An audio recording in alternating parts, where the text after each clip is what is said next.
Quiljet banga, kilsaigonga, Haida Gwaii Dalang wa duhan skargi gafel kiltla. Jisgang Nika Nika Collison gagayat Hlk'yak'ii. It kunisi skanagwa, Haida Gwaii Dalang wa duhan. Yak gudangang dista fruga. At dalang sting, dalang wa duhan skargi gafel. Furthermore, Haida Gwaii Christ, whoever she is, Sui Wali, and all the other energy savers and makers. Haida to our ancestors, to the supernatural, to Haida Gwaii, her lands, waters, and airways. And I want to thank you all for showing up today. Years ago, I heard Jerry Johnson say, the world is run by the people who show up. Haida Hlk'yak'ii Gwaganat, Gujau, Yaswansing, Ki Iljuice, Captain Gold, John Broadhead, Simon Davies, my mother and father, my children, and many, many others, both those living and ancestral, for the little knowledge that I have that allows me to share my thoughts with you today. We know our islands rely heavily on diesel power. In looking at the purpose of this renewable energy symposium, we have come together in body, mind, and spirit to connect and share information about small-scale, sustainable power, to share our values when it comes to renewable energy projects and shape our energy future, to understand the role we have making decisions in the transition to renewable energy, to foster unity and develop clear and collective goals for the energy shift.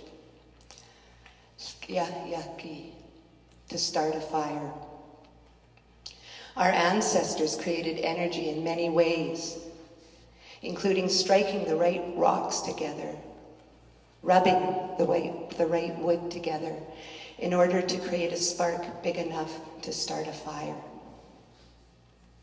It takes a lot of work, a lot of energy, a lot of skill, and a lot of commitment to get our fire going in this manner. Firekeepers were integral to taking care of this energy, keeping the flame alive. How did they keep the fire going when moving from place to place? A long time ago, Hlk'yak'ii taught me how our ancestors carried fire. I summarize this by saying they took an ember, they wrapped it in moss, they packed it gently but tightly into a clamshell, they tied it up, they respected it, they carried it with them. In this, one could both carry fire for a long time and have the ability to start a new one.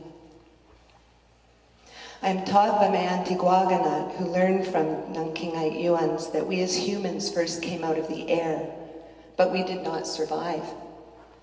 We did not survive our next iteration when we came from the earth. We as Haidas today, we come from the ocean. The supernaturals took pity on us, and that is why we are here today. While each clan has their own origin story, the commonality we share is that we all come from the ocean. And if you are familiar with Western science and theories, the understanding is the same.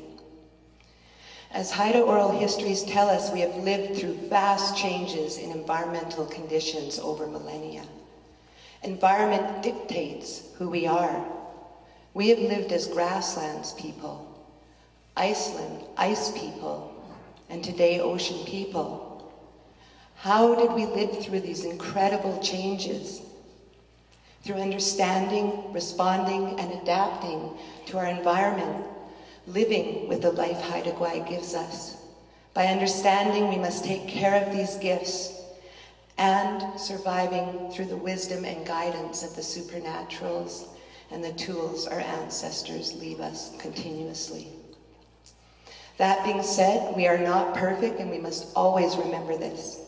The earliest lesson on what happens when we don't uphold our responsibilities to Haida Gwaii that I know of is when Raven brought us south, Hlk'yak'ii. That was thousands of years ago. We are taught to take only what we need and then only from what the land can bear. But we fished out the Hlk'yak'ii. We asked Raven for more. He said no, obviously. This ancient lesson was forgotten when the Europeans came. Our failing to take care of Haida Gwaii in this instance was participating with the Europeans in the sea otter fur trade. Participating to the point where the sea otter were hunted to near extinction. This is another lesson that continues to have impacts to this very day, as without natural predators, the sea otter, without the natural predators being the sea otter, Hlk'yak'ii or sea urchin have their way with the kelp forest. This forest, like the forests of our lands, are critical to the health of the ocean and all that depend on it, all that we know. Haida Gwaii for their new initiative to lessen this impact by harvesting and sharing Hlk'yak'ii with our communities. Haida for taking care of our ocean forests while respecting the Hlk'yak'ii by sharing them with us. Colonial regimes wreaked havoc on our people, spirit, and territory. Introduced epidemics with vaccines withheld brought our people's population to less than 600 on island. Previously, we ran well over 10,000 to upwards of 30,000 or more as a people.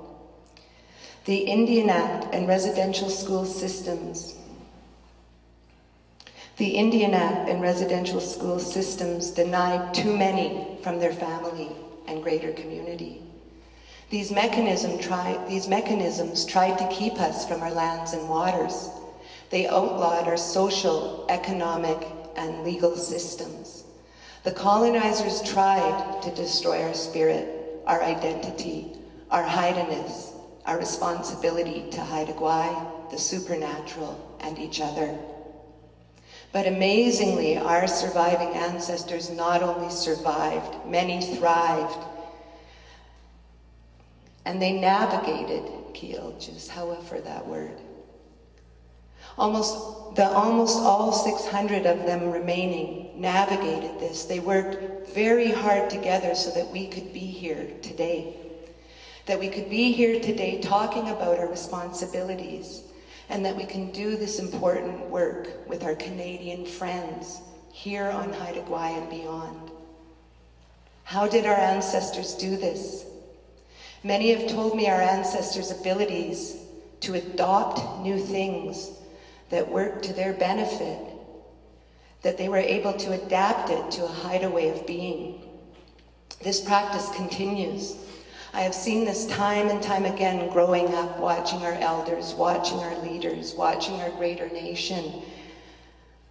That which was forced upon our ancestors, that which was created to work against us, was overcome by finding a way to adapt some of these things to a Haida way, to turn it into something useful, whether that is the fire to resist and move forward, or to make it work for us in a way that might impact others. Ultimately, our ancestors took on these issues with a diplomatic but firm approach in order to bring change for the better. As Idansu, James Hart, said, "It's stunning how the survivors found a way to live in two worlds and to continue documenting the world around us and within us. We united to survive. They had to be tough and hold it together to get somewhere. They had kids and raised their family. They instilled the Haida way in their family, and they survived the switch from Haida way to white man way, carrying Haida along with it. Today, that's a Haida Gwaiian way. Haida Gwaii keeps us grounded in living a good life. Our history keeps us grounded in the same. Our art and oral histories carry good teachings. They remind us of who we are, where we come from. Our art and oral histories help us make sense of our place in the world. The environmental, social, and spiritual ecologies here on Haida Gwaii affect us all. Our Canadian friends, Haidas, other beings. This is evident in many ways, such as this important event today. As a curator, I'm struck by the continuous presentation by artists, both locals and off-islanders, that have shown at our museum. Their art is driven by connection to Haida Gwaii. I can't think of one art show in my almost 20 years at the Haida Gwaii Museum that hasn't been inspired and shaped by Haida Gwaii. Colonial assaults against people and place continue today around the world. Capitalist minds. This mindset favors no nation, race, or gender. It can catch any of us if we are not careful, if we do not self-reflect, come together and support each other and support Haida Gwaii. Violence against the land is violence against woman, which is ultimately violence against all living things, what we all know and enjoy. In 2013, the Haida Gwaii Museum created an exhibition called Thanks But No Tanks. It's important to say that the show was not a platform for protest. It was a critical inquiry into how people's relationship with land, body, and spirit changed under perceived threat or perceived opportunity, using the Enbridge Northern Gateway pipeline as catalyst. It was 2013 when I learned about LNG from Valine, who we invited to help develop this show. I couldn't find a pro-oil artist, and trust me, I tried because I really wanted that to come out too. I searched the internet, I talked to colleagues to no avail. But we wound up showing works from Haida Gwaii, BC, and Alberta. The artist from Alberta had spent in Gwaii residency, did the artist in Gwaii residency. She had a good heart when she came, but her entire view on life changed from being here. She was driven to come back with this message through her work in Thanks But No Tanks. Her clients are predominantly oil people. She committed to educating them in order to sell, in order for them to acquire her work. We asked the artists to look deep into how their own actions contribute to the supply and demand of oil and gas. They all recognize their role in our collective dependency on dirty energy and our need to pull up our socks and change the way we do things. During this exhibition, through research, there was a reporter who did exceptional research in 2009.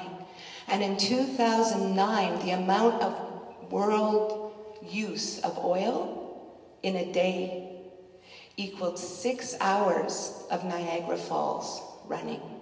If you've ever seen Niagara Falls and you think 6 hours, that's what we were using in 2009.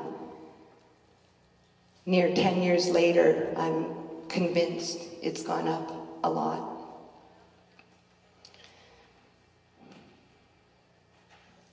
It was also pointed out during this exhibition that the Northern Gateway pipeline was about furthering exploitation rather than dependency, because the oil would be shipped to another place. But exploitation comes in many forms through these industries, including the exploitation of society and spirit. Gwaii Edenshaw's piece in Thanks But No Tanks was called Hollow Promises. It spoke to the social impact of these industries that we ourselves are reliant on. His piece was a face cast in cotton rag from a face of a high-ranking woman on the Two Brothers pole. Mounted on a half-oil barrel, her face was torn. It was smeared with our beloved red and black colors. Gwaii spoke to environmental impacts of dirty industry, but his focus was on something else, something just as precious. He was focused on, as he said, our girls. Boom and bust industries such as oil and gas bring transient workers, many with no connection to place or community, or an inkling to find one. When the oil industry exploded in Newfoundland, so did the number of working girls. Industry helped grow this through advertising opportunities to university students. If my memory is correct, the rise in prostitution was over 300%. Gwaii's artist statement read, "A hollow, torn form, smudged with greasy fingers. A worn soul under the heel of away from home. The price of money, we cannot bear it. The price of oil, we will not carry it." Let's not forget we are all users of oil and gas. And I trust we haven't forgotten, as this understanding is why we are all here today. However, this. Historically, and oftentimes even now, our oral histories are thought of or referred to as myth. But all are not. Many tell of the very real supernatural, stories and beings that date back to a time before human occupation on Earth. The supernaturals continue to help and teach us each day. Other stories document the great environmental and social changes occurring in both times of the supernaturals, along with more recent events of the past few hundred years. I mentioned we've been people of the grasslands, people of the ice. Today we are ocean people. We have been here much longer than 10,000 years. This knowledge upholds and helps science. I would like to recognize Captain Gold for his critical contribution to the bringing together of our knowledge with that of science. Together we better understand our past, which helps us understand today and helps us prepare for the future together. Across these islands are initiatives to uphold responsibility to Haida Gwaii. Using hindsight, we have foresight. Just as our ancestors have had to go through hard transitions to survive us as a people and to survive Haida Gwaii as our home, we are here today to go through the hard transition of continuing their legacy, to be able to do it with our friends. We're piecing together small energies. Dolores Churchill recently told me that one of her colleagues who studies weaving in a Western academic world, that maybe the wheel wasn't the most important invention. Maybe it was weaving. Certainly here, where we travel by canoes, by foot, and we gather in our baskets and in our nets, I wouldn't consider the wheel the gauge for important invention. Today, we're reweaving, we're reinventing, we're weaving together ideas, people, minds, heart, and spirit. This is going to be a hard transition. Let's not pretend it's not. Adopting and adapting to a different way of life, bringing together different minds, different ways of knowing, piecing together different technologies and ways of living in order to create change. Together we can do great things. Together we can do this. We must look to the wisdom of the past, to our ancestral teachings. All of them exist in us today. Lucy Bell's master's thesis was on the Haida language. The foundational question in her amazing piece of work was, what would our ancestors do to heal our sick language? Our Haida language is knowledge, wisdom, and energy stored. Through working years with elders, she came up with over 100 ways to save our language that expand beyond the teaching and learning of the actual language. They involve getting healthy with the land, with what we ingest, with how we interact. It involved healing. It involved praying. It involved luck. We must look to this,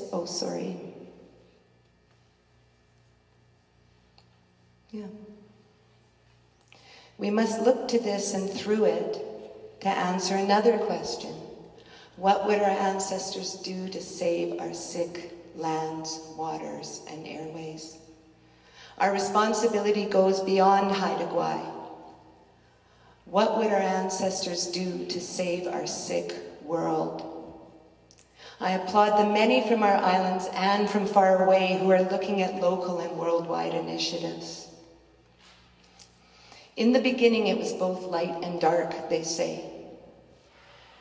Raven stole the light, and now we can see. I first learned this from my Chinai Bill Reed, Yatswansing, or Iljuis.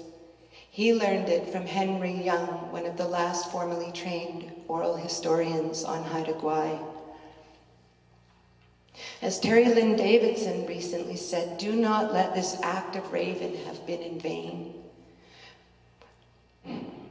We must pray to the ancestors to help us find a clear vision.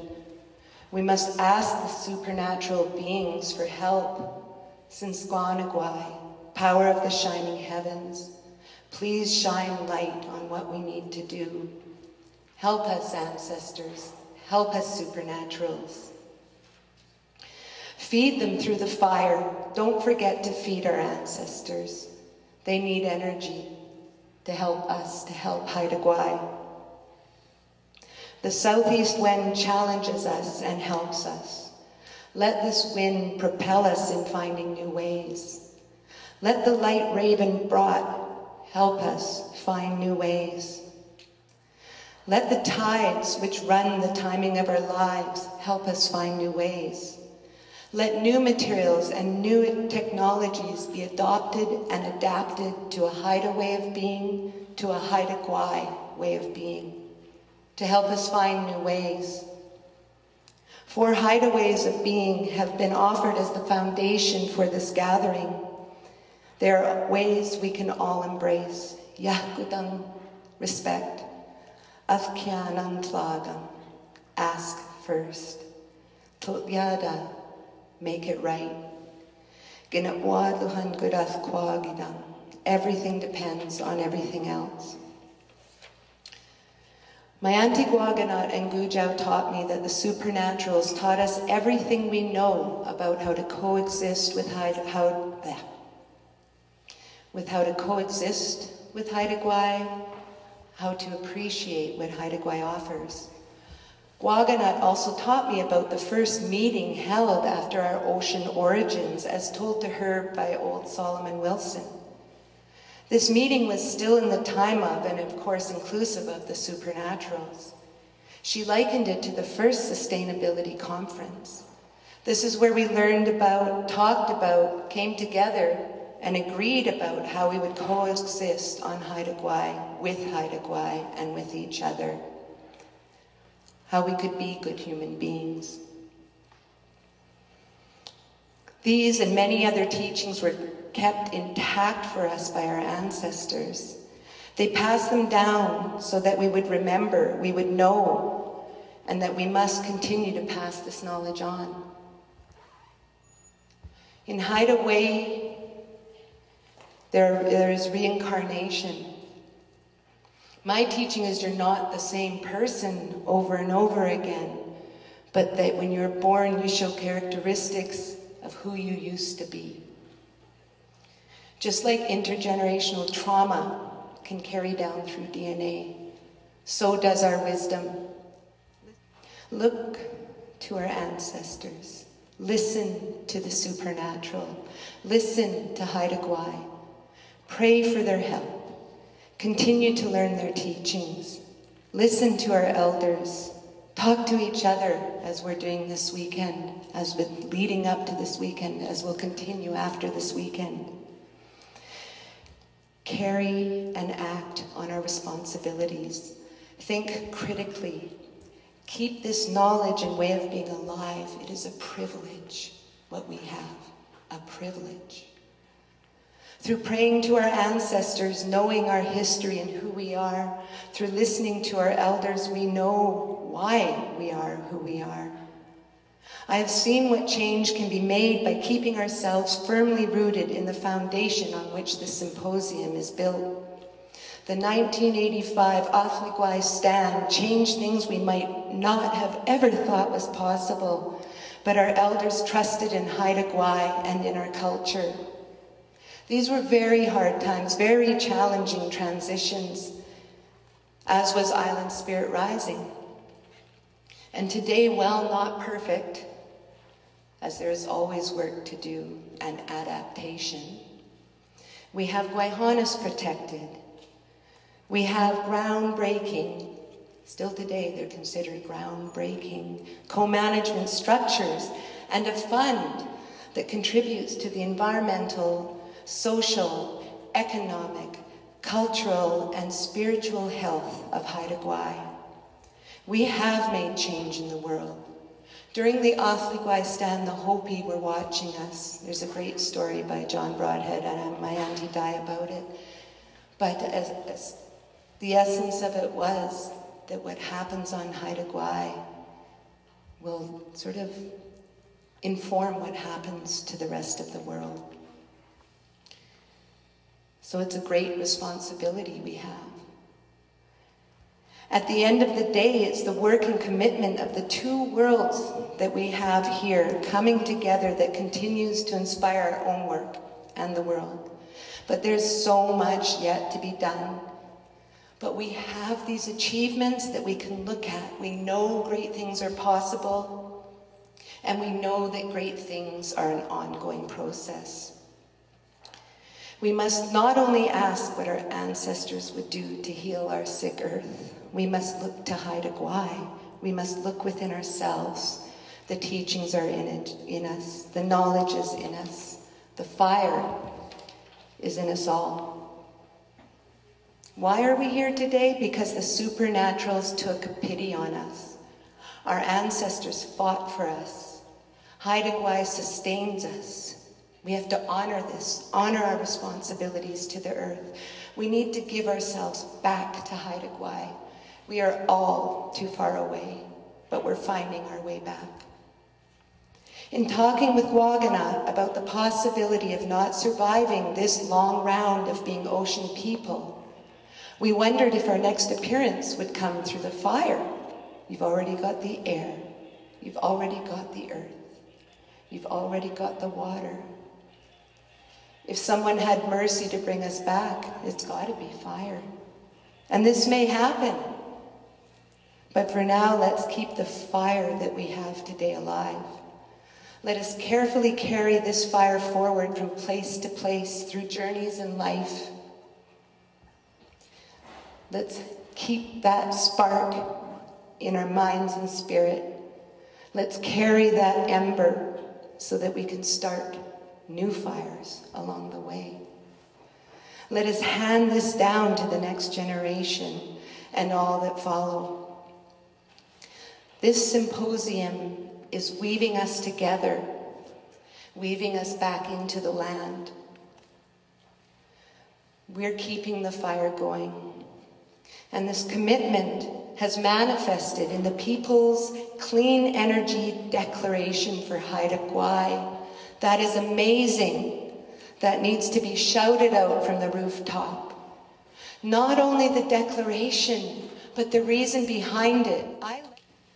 We carry the spark. We carry the ember. We do this. In our commitment, we carry the ember. In our intent, we carry the spark. In our actions, we start new fires, we create new energy, and we sustain ourselves with the energy we need as beings to carry on. We are all fire keepers. Hawa itkunisi, hawa stanagwa, hawa Haida Gwaii, hawa dalangwadluchan, hawa for all the work you are all doing today, individually, collectively, at the Langsting, the Langwadluchan Staurigi Gathul Keltlan.